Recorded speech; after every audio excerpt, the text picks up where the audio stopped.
พี่น้องมื้อนี้จะพาพี่น้องมาเบิ่งโกโก้ยังที่วัดบ้านค่อยเด้อมีอายุ100ปลายปีแล้วเด้อ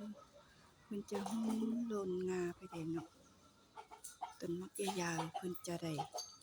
รอพระวันเกิดอ้อมต้นโพพระวันเกิดแต่ละวันเด้อหน่อยนี้นี่จะเป็นพระวันฮีตอันนี้จะเป็นพระวันจันทร์เด้อ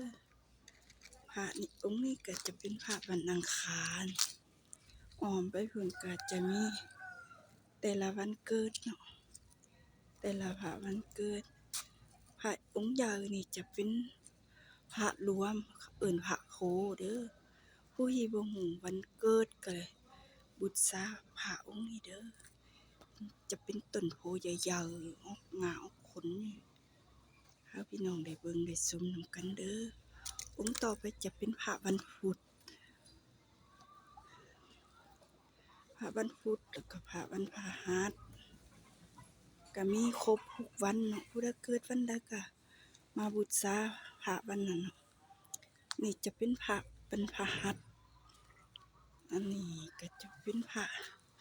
วันศุกร์พระองค์นี้ก็จะเป็นพระวันอาทิตย์เด้อรูปปั้นที่สวยงามเพิ่นได้เฮ็ดมาให้พี่น้องได้เบิ่งได้ชมนำกันเนาะคลิปนี้ก็มีแต่เท่านี้เด้อบ๊ายบาย